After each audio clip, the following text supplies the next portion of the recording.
I hope you take some time to examine your heart, because God has a lot of things to say in Scripture about how we treat others. If you have been bullied, I want you to hinge on what he said there, along with one other thing I'm going to tell you, and that is they were wrong. Whenever somebody says something mean about you, they are wrong. I can tell you right now, usually if someone is choosing to bully you, it is because of some hurt in their life that they cannot handle, and they are choosing you to lash out at. But that is not your problem. You need to focus on they're wrong, and who decides your beauty and your worth and your value. You're pointing. Say it out loud. Okay. Yeah. Most of you had me for 7th grade science. What did we talk about in 7th grade science in reference to your worth and your value? Reproduction. Reproduction. Oh. We talked about that, but that does not answer my question. No clue. Every single one of us made in God's image. So if someone is being mean to you and saying horrible, nasty things, would they say it to God? Then they were wrong. So I want you to remember that, because your beauty and your worth and your value do not come from what others say about you. It comes from God. And he loves you more than you could possibly imagine. Now, did he make you perfect? No. We all have growth to do, right? There might be things that we need to get better at or change. But your outward appearance is not something you can change in 30 seconds. So if anyone picks on that, they were wrong. Okay? Now that that's out of the way, what did you notice about the structure? It sounds like a story. It did. At the very beginning, it sounded like he was just telling you a story, didn't it? Did it get sing-songy at all? A little? Not a lot? I thought it was. I said towards the end, it does get a little more, like when he says, get a better mirror, look a little closer, stare a little longer. You hear how there's the same number of syllables in each of those? But for the most part, spoken word does not sound like poetry. But if he had stood up here and simply told you his story without any form of poetry, do you think it would have impacted you as much as hearing the poetic form of it? Probably not. Because I watched all your all's faces. The shock at what happened to him and the other 2 kids he told about. The disgust at how they were treated. Maybe some guilt flying across your eyes. And I can tell you, as a teacher who has to say way too many times, don't bully, do people listen? No, I know you guys don't listen to your teachers, come on. But poetry hits harder, doesn't it? Now, figurative language. We've talked about metaphors and similes and things like that. Did you spot any? Or hear any? Oh, there were several.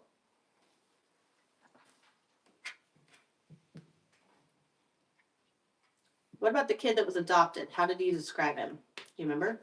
A branch on a different tree. A branch grafted onto a different tree. Because was he born to those parents? No.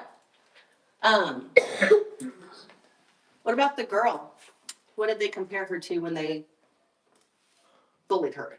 A dog. A dog. That was like a race. Oh, that too. A what? A mark that someone tried to erase but couldn't quite get it.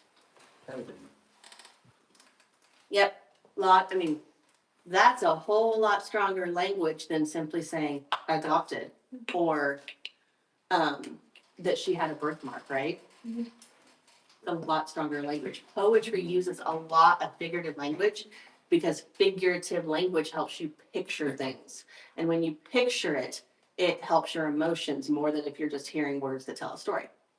Now, the entire reason I decided to even add a poetry. Come on. No! It won't skip if I do that. Because they were my favorite. She let me keep doing it.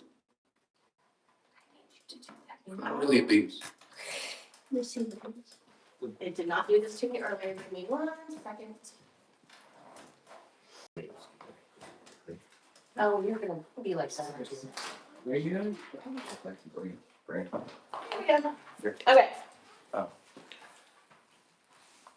Maybe. No, go back. Where's my picture? There we go. Do I have someone who would be willing to read Bible verse for me? I'll give you a hint. I don't even have to give you a Bible because I have it posted in my room. Start with the words above the picture, read the whole thing. For we are God's handwork, created in Christ Jesus to do good works in which God prepared in advance for us to do. So how many of you have heard that verse before, Ephesians 2:10? That you are God's handiwork. I don't love that translation. What is it? Well, some translations say masterpiece. Which one is stronger? Master. Masterpiece. When you hear the word masterpiece, what do you think of? Perfection. Oh, okay. Creation. Okay, something created, Something Beautiful. something big and beautiful. Okay. Handiwork, it could be beautiful, but like, this is the way my brain works. I hear masterpiece, I think some beautiful painting that is just beyond anything I could possibly do. Handiwork, I picture like a carpenter making a table. Not really made for its beauty. Functional. The actual Greek word that we translate handiwork or masterpiece is poema. What's that sound like? Patience. Poem. Get patient. You are God's poetry. I think that's beautiful. Because we're going to learn just how much goes into writing a poem. Are we writing a poem? What? Oh, It's just a song. yeah, It's just a song. it's just like writing song lyrics. Yeah, I haven't done that. Oh, I'll walk you through it. You'll be fine. And I really love some of the stuff I get. So I want you to remember, especially if you ever hear Ephesians 2:10 read again in youth group or a sermon, you are God's poetry, created with specific purpose to be beautiful and to do more than just share a story, but to influence others, to inspire others. So, we are going to start by looking at the things that make a poem instead of just a story. Because we talked about that. This video I showed you at the beginning, it kind of sounded like just a story to me. It didn't. So what makes it poetry?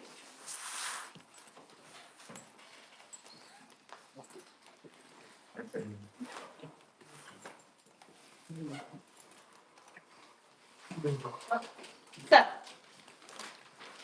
first and foremost, I have a question for you. When it talked about the karate chops as a kid, saying like he was bad and he like really liked that, or was he like abused? No, he was saying that he, No, that's his favorite. as a kid, he confused karate chop with pork chop. And so then he shows us he's got roots from falling out of a tree. Maybe you got that at some point. I don't think that's time did you? And he Like said, a what he always said, instead of saying pork chops, he said, my Yeah. grandma gives me karate chops.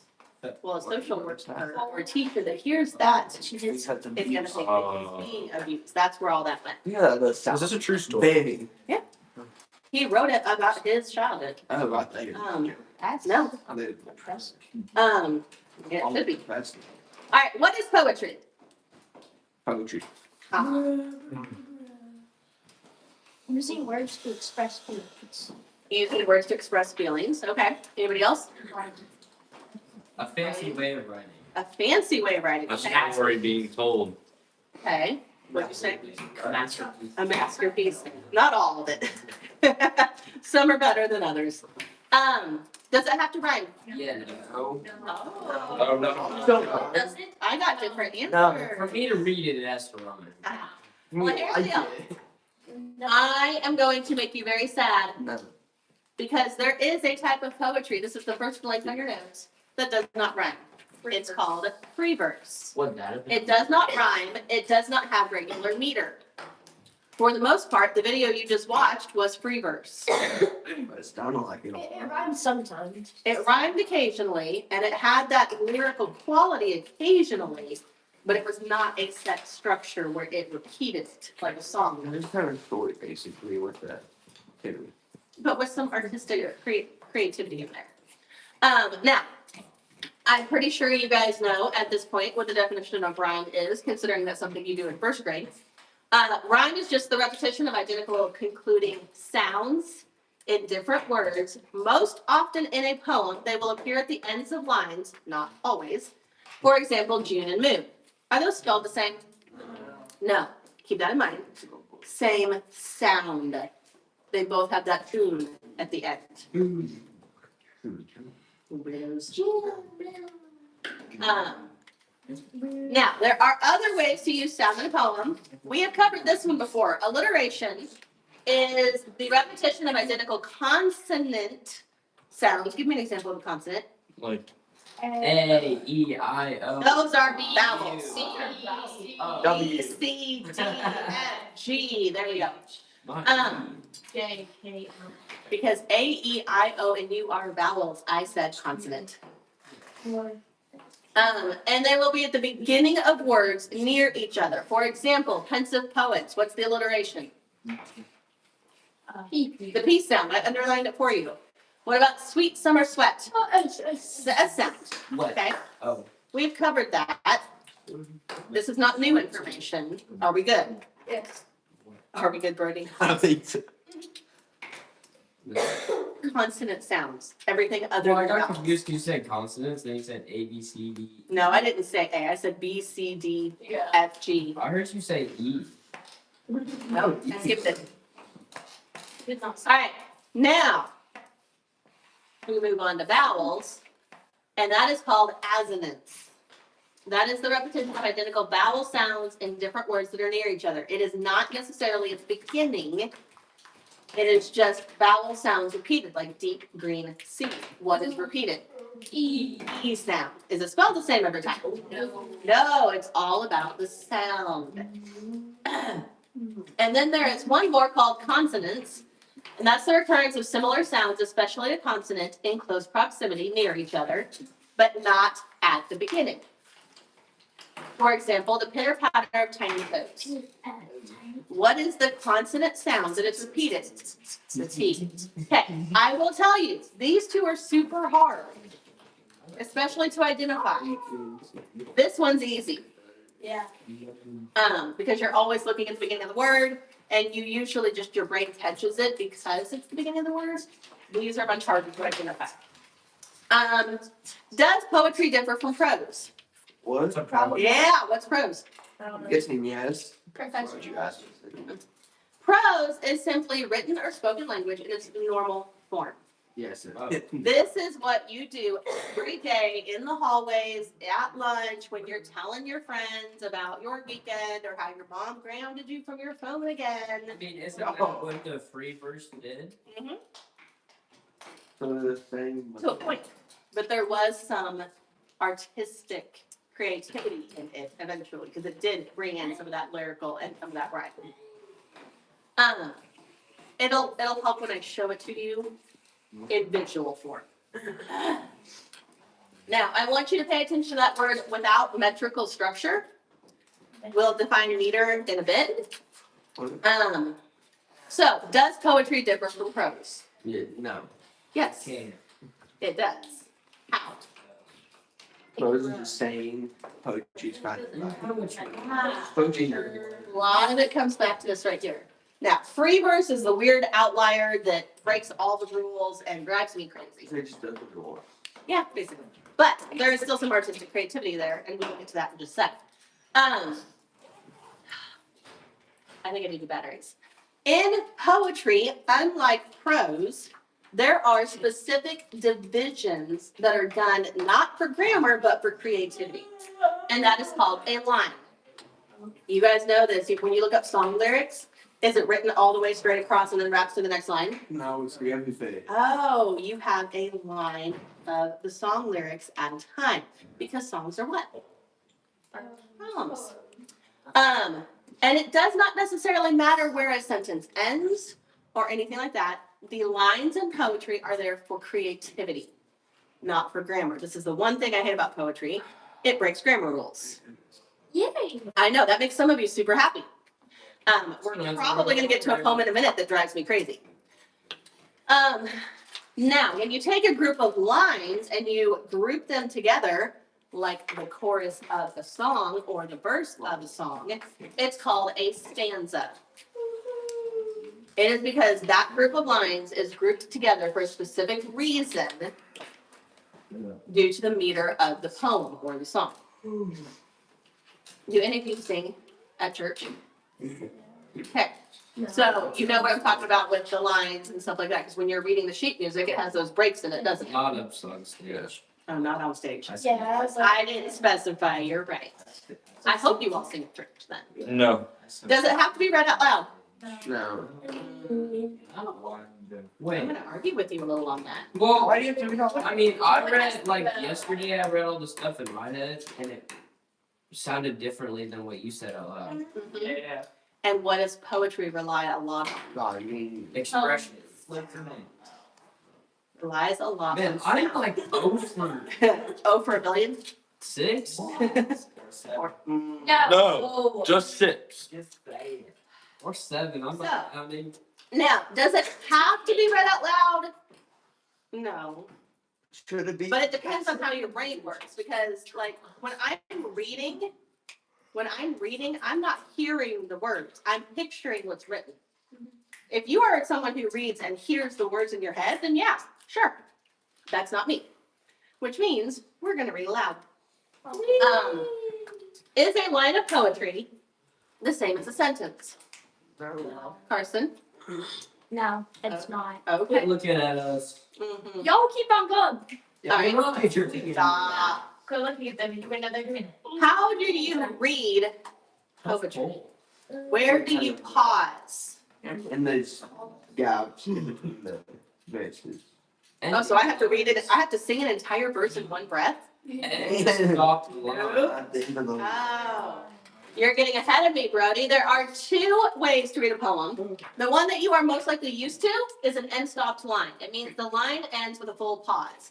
You usually have some sort of a punctuation mark there, period, comma, semicolon, that tells you, hey, pause here. That sometimes gives it that lyrical sing-songy quality. There's another type that does not follow the grammar rules because it's called enjambment. What? And it has no end punctuation. The sentence runs to the next line. I don't think that word follows spelling rules. Yeah. Well.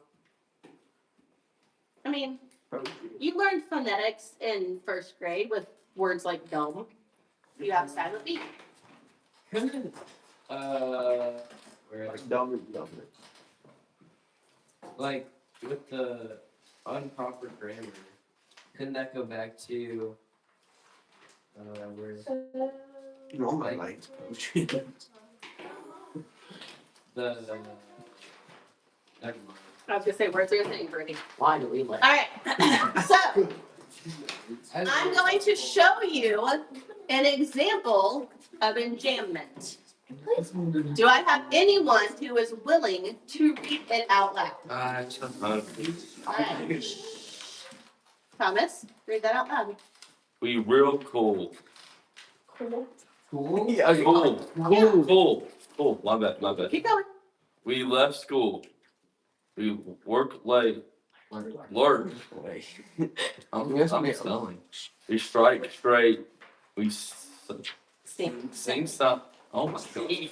Sin son. We Oh, Jen. Jen. Jen. We Jazz June. We die soon. Okay. Can we get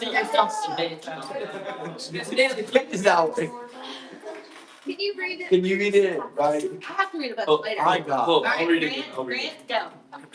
We real cool, we left school, we lurk late, we strike straight, we sing sin, we think again, we jazz June, we die soon. Ah, that's a good. He slurred it together a whole lot more.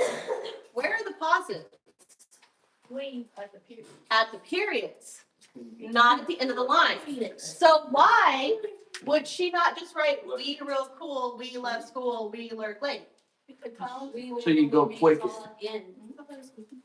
That's a she. to get It's a she. Gwendolyn is the name of a girl.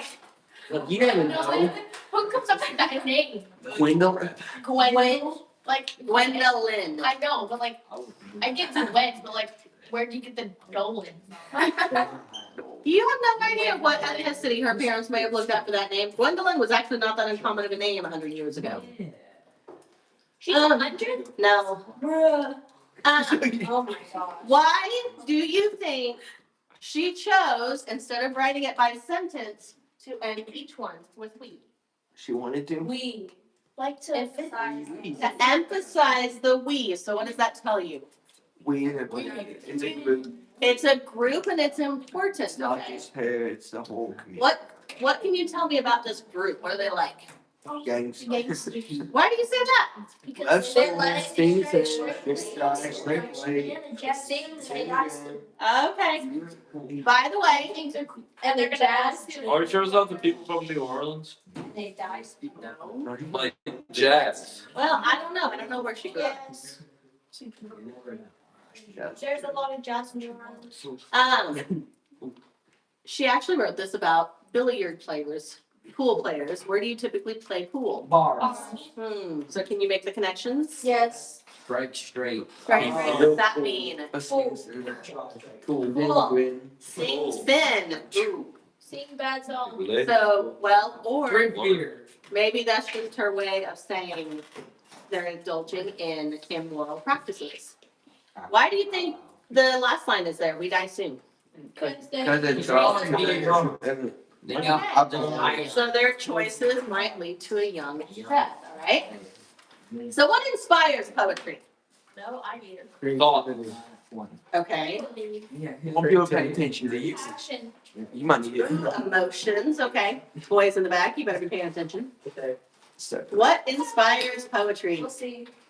William Shakespeare. Well, what would have inspired him?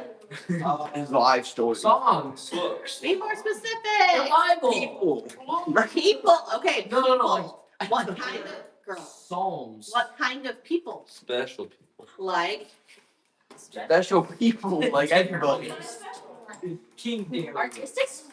what makes someone special enough to you that you might write a poem about? They were born to their life. Why? Because everyone's life is different. Like there's something. Because they're special in your life because they were special. Why are they special? Because it's Because they did something important in your life. Like what? They're a king or something like that. Your dad and your mom, your Oh, loved ones. Okay, that's where I was trying to get you to go. All right.